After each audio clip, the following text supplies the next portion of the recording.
आज की क्लास में बात करते हैं क्लासिफिकेशन ऑफ सॉलिड्स के बारे में। तो सॉलिड क्या होता है, हमने पिछले क्लास में देखा कि सॉलिड ऐसा स्टेट ऑफ मैटर होता है जिसमें जो दो पार्टिकल्स होते हैं उनके बीच जो फोर्स ऑफ अट्रैक्शन होता है बहुत ज्यादा हाई होता है, जिसकी वजह से क्या होते हैं वो पार्टिकल्स एक दूसरे के अगल बगल मूव नहीं कर सकते, जिससे क्या होता है उनका एक पार्टिकुलर शेप मिलता है। तो सॉलिड का इंट्रोडक्शन हमने पहले क्लास में लिया था।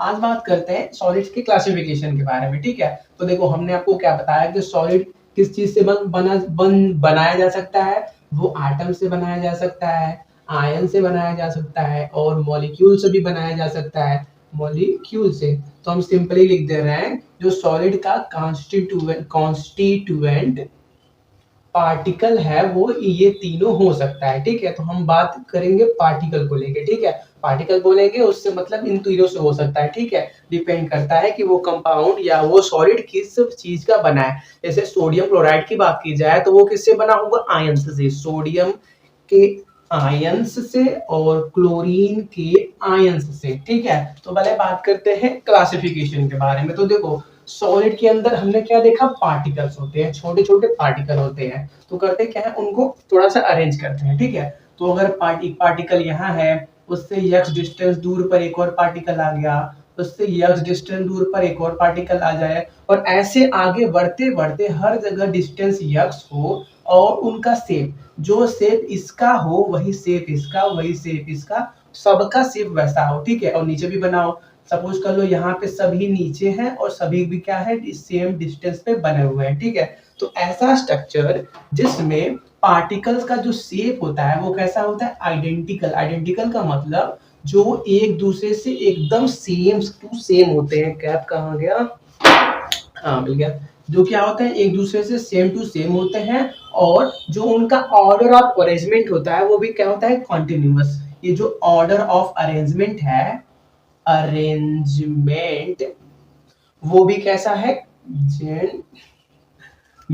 वो भी कैसा है, कंटिन्यूअस। कंटिन्यूअस का मतलब वो उनका जो पैटर्न है एक दूसरे के अगल बगल बैठने का, वो कहीं भी ब्रेक नहीं हो रहा है। देखो ये इससे x डिस्टेंस दूर पे बैठा है, ये पार्टिकल इससे x डिस्टेंस दूर पे बैठा है, ये इससे x डिस्टेंस। ठीक है, तो जिससे क्या पता चला कि इनका जो ऑर्डर ऑफ अरेंजमेंट है वो भी लॉन्ग टर्म में चलेगा और इसी ऑर्डर में चलेगा। हर पार्टिकल एक दूसरे से x डिस्टेंस की दूरी पर होंगे, वैसे ये नीचे वाले भी। तो देखो ऐसे पार्टिकल्स जिनमें क्या होता है, ये दो कंडीशन लगते हैं। कौन सा कंडीशन, पहला उनका शेप आइडेंटिकल होता है और उनमें जो ऑर्डर ऑफ अरेंजमेंट होता है वो भी कैसा होता है, कंटिन्यूअस होता है। तो ऐसे सॉलिड्स को हम बोलते हैं क्रिस्टलाइन सॉलिड। क्या, क्रिस्टलाइन सॉलिड बोलते हैं। ठीक है, क्रिस्टलाइन, देखो क्रिस्टलाइन में क्या वर्ड आ रहा है, क्रिस्टल। क्रिस्टल का मतलब एकदम फिक्स्ड शेप होना चाहिए। ठीक है, जैसे एग्जांपल की बात कर लो तो सिंपल एग्जांपल हमारे पास है सोडियम क्लोराइड। इसमें जो ऑर्डर ऑफ अरेंजमेंट होता है पार्टिकल्स का, मतलब Na+ और Cl- का, वो इसी प्रकार का होता है। वो सभी क्या होते हैं, एक दूसरे से फिक्स्ड इंटरवल पे अरेंज होते हैं, और उनका जो ऑर्डर ऑफ अरेंजमेंट होता है वो भी कैसा होता है, कंटिन्यूअस होता है। ठीक है, इसको हम क्या बोलते हैं, क्रिस्टलाइन सॉलिड बोलते हैं। अब सिर्फ पहले इंट्रो ले लेते हैं फिर पूरा डिटेल में बात करते हैं। ठीक है, तो ये हो गया क्रिस्टलाइन के बारे में। अब थोड़ी सी बात करते हैं किसके बारे में, दूसरे टाइप के बारे में। तो देखो ये तो पार्टिकल्स का अरेंजमेंट जो भी हमने किया था उसको थोड़ा सा चेंज करते हैं। ठीक है, एक को यहाँ बैठा दो, एक को x डिस्टेंस दूर पे यहाँ बैठाओ, एक को 2x डिस्टेंस दूर पर यहाँ बैठाओ, एक को क्या करो x/2 पे बैठा दो। तो देखो इसमें क्या हो रहा है, कोई भी पार्टिकल का जो पोजीशन है वो फिक्स नहीं है, वो कहीं पे भी बैठ जा रहा है। ठीक है, एक यहाँ पे, एक यहाँ पे, एक यहाँ पे, एक यहाँ पे। तो इनमें जो ऑर्डर ऑफ अरेंजमेंट है वो कैसा है, नॉन कंटिन्यूअस, या जिसको बोल दो आप डिसकंटिन्यूअस है। जो आपका ऑर्डर ऑफ अरेंजमेंट है वो कैसा है, कंटिन्यूअस नहीं है, क्योंकि कोई भी इनका फिक्स्ड इंटरवल नहीं है कि दूसरा पार्टिकल पहले से कितने डिस्टेंस पे होगा। ठीक है, ये हो गया पहला पॉइंट। और जो दूसरा पॉइंट होता है कि जो इनका स्ट्रक्चर होता है, जो इनका शेप होता है वो भी आइडेंटिकल, मतलब एक दूसरे से सेम आइडेंटिकल नहीं होता है। ठीक है, जिससे ये दोनों कंडीशन आते हैं। देखो ऐसे पार्टिकल्स जिनमें ये दोनों कंडीशन आते हैं, कौन सा कंडीशन, उनका ऑर्डर ऑफ अरेंजमेंट सेम नहीं होता और उनका शेप भी आइडेंटिकल नहीं होता, ऐसे हम ऐसे सॉलिड्स को बोलते हैं एमॉर्फस सॉलिड। क्या, एमॉर्फस सॉलिड, ठीक है। जो एमॉर्फस वर्ड है वो ग्रीक लैंग्वेज से आया है, ठीक है। ये जो अमॉर्फस वर्ड ग्रीक लैंग्वेज से आया है, जिसका मतलब होता है नो फॉर्म। क्या? जिसका मतलब होता है नो फॉर्म। तो ऐसा कोई चीज जिसका कोई फॉर्म नहीं होता, मतलब फॉर्म से मतलब जिनका कोई ऑर्डर ऑफ अरेंजमेंट नहीं होता, उनको हम क्या बोलते हैं? अमॉर्फस सॉलिड बोलते हैं। इनका सिंपल सा एग्जांपल है ग्लास, प्लास्टिक, रबर। प्लास्टिक और रबर। देखो, ये देखो सॉलिड पार्टिकल्स क्या होते हैं? एकदम हार्ड होते हैं, सबको मालूम है। तो देखो ग्लास, वो तो अभी कुछ टाइम के लिए आपको भी मालूम है कि हार्ड होता है। प्लास्टिक सबको मालूम है हार्ड नहीं होता है। रबर भी सबको मालूम है हार्ड नहीं होता, लचीला होता है। तो देखो ये उस स्टेट की बात चल रही है जब हम क्या करें, ग्लास को उठाएं, प्लास्टिक को उठाएं या रबड़ को उठाएं, उनको क्या करें, ठंडा करते करते एक ऐसे टेम्परेचर पे ला दे जहां पे वो सॉलिड बन जाए। वाटर है ना, नॉर्मल वाटर को लिए रहते हो तो वो लिक्विड फॉर्म में होता है। वाटर का टेम्परेचर गिराओगे, टेम्परेचर कैसे गिराओगे? उसको फ्रिज में रख दोगे। जब उसका टेम्परेचर गिरेगा तो वो क्या हो जाएगा? सॉलिडिफाई, मतलब आइस के फॉर्म में हो जाएगा। तो हमको क्या मालूम है कि किसी भी चीज को हार्ड सॉलिड स्टेट में ले जाना है तो क्या करो, उसके अंदर से एनर्जी निकालते जाओ, मतलब उसको ठंडा करते जाओ, ठीक है। अगर हम क्या करें, इन सबको ठंडा करें और इनका क्रिस्टल का शेप बनाने का ट्राई करें। क्रिस्टल का शेप कैसे बनाएंगे? वैसे टेम्परेचर पे ले जाके उसका वैसा शेप बना देंगे कि उनके अंदर जो पार्टिकल्स का अरेंजमेंट होता है वो कंटिन्यूअस आ जाए, ठीक है। लेकिन सॉलिडिफाई, क्या वर्ड यार, याद रखो, सॉलिडिफाई मतलब सॉलिड बनाना। ये करने के बाद भी इनके अंदर ऑर्डर ऑफ जो अरेंजमेंट होता है वो कंटिन्यूअस नहीं होता। उस टाइम पे भी इनके अंदर जो ऑर्डर ऑफ अरेंजमेंट होता है वो डिसकंटिन्यूअस होता है, ठीक है। एक इंपॉर्टेंट प्रॉपर्टी है इनका। देखो ये दोनों हम पढ़ते क्यों है, ये हम पढ़ेंगे कुछ नए नए ऑब्जेक्ट बनाने के लिए। अभी तो आपको लग रहा होगा कि अमॉर्फस का मतलब नो फॉर्म या प्लास्टिक है तो उसका क्या यूज होगा, या ग्लास या रबर है तो ये एमोर्फस के अंदर आते हैं तो इनको हम क्यों पढ़ते हैं, अभी कुछ टाइम बाद देखते हैं, ठीक है। तो पहले हाँ थोड़ा सा नोट कर लो, इसको रफ कर दे पहले, आगे की बात करते हैं। तो देखो अभी तक हमने क्या देखा कि सॉलिड आपके दो टाइप में मिले, एक क्रिस्टलाइन एक अमॉर्फस। क्रिस्टलाइन में कैसा था, जो पार्टिकल्स का अरेंजमेंट था वो कैसा था, कॉन्टिन्यूअस। और ऐसे सॉलिड्स जिनमें पार्टिकल का अरेंजमेंट कंटिन्यूअस होता है उनको हम बोलते हैं लॉन्ग रेंज ऑर्डर वाले सॉलिड्स। क्या बोलते हैं?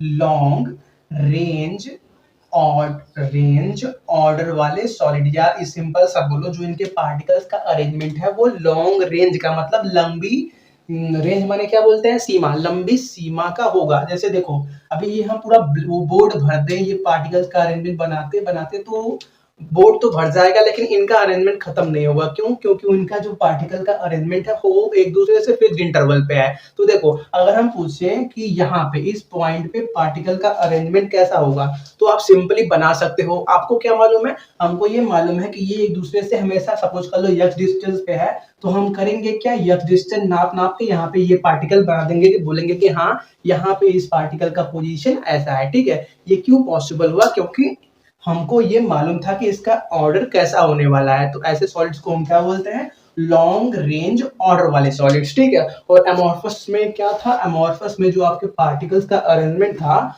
वो कैसा था, कंटिन्यूअस नहीं था। कब कोई पास में था तो कोई दूर था, तो और उनका शेप भी कंटिन्यूअस नहीं था। तो देखो ऐसे सॉलिड्स में अगर हम पूछे कि यहाँ पे बताओ पार्टिकल का पोजीशन कैसा होगा, तो आप देख के या आप मेजर करके भी नहीं बता सकते क्योंकि इनमें कोई पैटर्न नहीं है। इसमें पैटर्न था, सभी लाइन से बैठे हुए थे।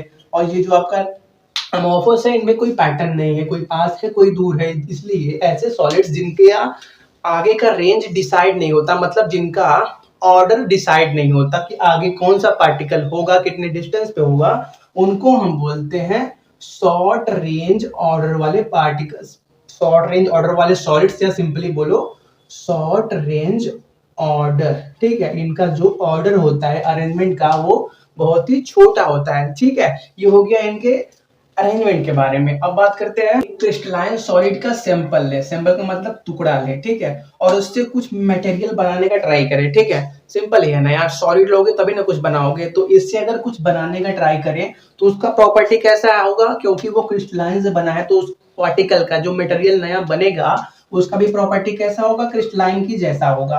अगर हम एक अमॉर्फस सॉलिड ले और उससे कोई नया चीज मटेरियल बनाने का ट्राई करे तो उसका भी प्रॉपर्टी अमॉर्फस से मैच करेगा क्योंकि वो उसी चीज से बना हुआ है, ठीक है।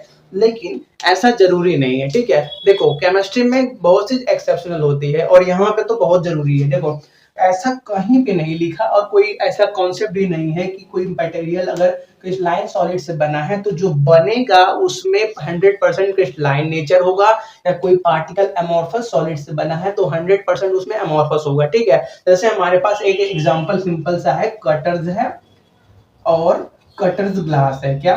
Cutters cutters glass. तो ग्लास देखो देखने में क्या लग रहा है कि कटर से कटर ग्लास बना होगा, और ऐसा होता भी है कि कटर्स के सैंपल से हम क्या करते हैं, कटर्स ग्लास का फॉर्मेशन करते हैं। लेकिन जो आपका कटर्स होता है, क्वार्टर्स, हाँ जो भी समझ लो इंग्लिश में, कर ये क्या होता है, क्रिस्टलाइन सॉलिड होता है। और जो आपका कटर्स ग्लास होता है वो एमोर्फस के अंदर आता है। अभी देखो स्क्रीन पे आपको तो फिगर दिखेगी, जो इनके अंदर ऑर्डर ऑफ अरेंजमेंट होता है पार्टिकल्स का वो टोटली डिफरेंट होता है। कटर्स के अंदर जो पार्टिकल्स ऑफ अरेंजमेंट होता है वो कंटिन्यूअस होता है, फिक्स होता है, लेकिन क्लटर ग्लास के अंदर पार्टिकल्स का जो अरेंजमेंट होता है वो फिक्स नहीं होता है। और इसी जो पार्टिकल का अरेंजमेंट है, एक में फिक्स है एक में फिक्स नहीं है, इसी डिफरेंस की वजह से क्रिस्टलाइन और एमॉर्फस अपनी बहुत सारी फिजिकल प्रॉपर्टीज में एक दूसरे से डिफर करते हैं। जैसे मेल्टिंग पॉइंट, बॉइलिंग पॉइंट हो गया, और बहुत चीजें भी देखते हैं, ठीक है। चलो इसको रब कर देते हैं, तो बात करते हैं इनके प्रॉपर्टीज के बारे में, ठीक है।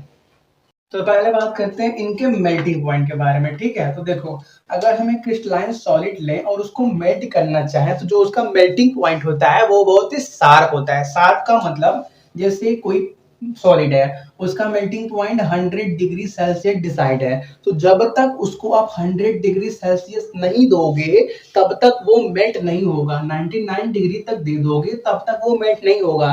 जैसे ही 100 पहुंचाओगे वो मेल्ट होना स्टार्ट हो जाएगा। तो जिनका मेल्टिंग पॉइंट होता है वो कैसा होता है, शार्प होता है, ठीक है। और वही बात करें अमोर्फस की, तो जो अमोर्फस सॉलिड्स का मेल्टिंग पॉइंट होता है वो क्या होता है, एक रेंज में क्या करता है, वेरी करता है, ठीक है। एक रेंज के अंदर आता है। जैसे बात करें एक अमोर्फस सॉलिड लो जिसका मेल्टिंग पॉइंट डिसाइड है 200 डिग्री सेल्सियस। तो देखो होगा क्या, जब जैसे ही आप 150 या 160 डिग्री के आसपास पहुंचोगे ये धीरे धीरे क्या होने लगेगा, मेल्ट होना स्टार्ट हो जाएगा। और जैसे 200 डिग्री सेल्सियस पे पहुंचेगा ये एकदम पूरा सा मेल्ट हो जाएगा। तो बताओ अच्छा कौन है, तो इस लाइन अच्छा है क्योंकि उसका मेल्टिंग पॉइंट शार्प है, मतलब फिक्स है। ये एमोर्फस अच्छा है जिसका मेल्टिंग पॉइंट फिक्स नहीं है, वो एक फिक्स्ड रेंज में आने पे, मतलब जितना उसका मेल्टिंग पॉइंट है अगर उससे कुछ डिग्री कम भी आ रहा है तो अभी से धीरे धीरे धीरे धीरे गलना स्टार्ट हो जाता है। तो देखो यार इसका अपना डिमांड है और इनका कुछ ज्यादा डिमांड है। देखो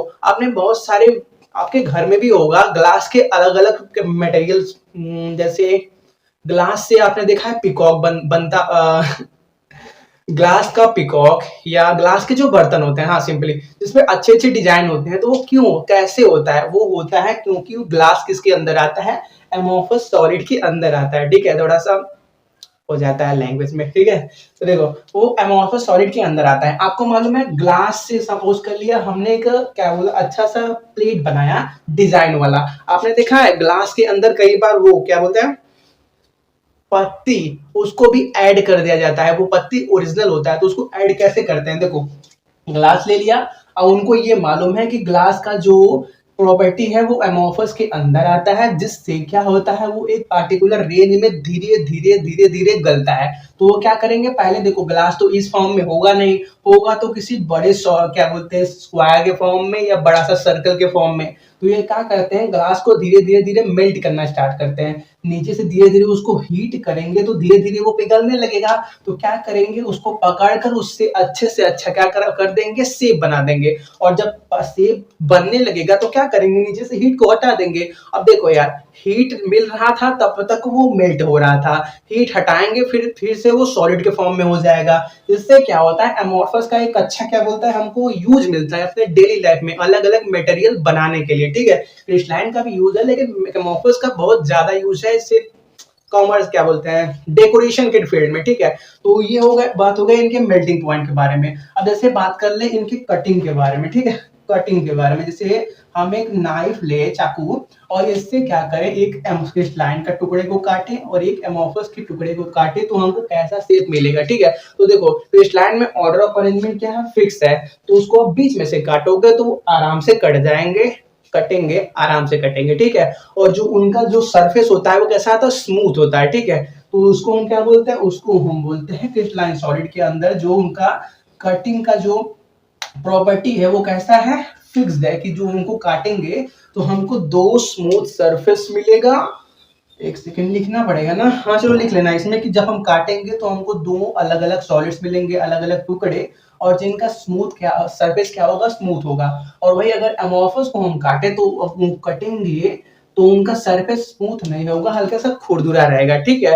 तो ये बात हो गई आज की क्लास की। आपके लिए क्वेश्चन ये है कि सनलाइट से इलेक्ट्रिसिटी कन्वर्ट करने के लिए कौन से मटेरियल का यूज होता है, और वो क्रिस्टलाइन के अंदर आता है या एमोर्फस के अंदर, और उस मटेरियल का नाम क्या है। फिर से सुन लो, सनलाइट को इलेक्ट्रिसिटी में कन्वर्ट करने के लिए कौन सा मटेरियल यूज होता है, ठीक है। चलो तो मिलते हैं नेक्स्ट क्लास में, तब तक के लिए thanks for watching, have a nice day.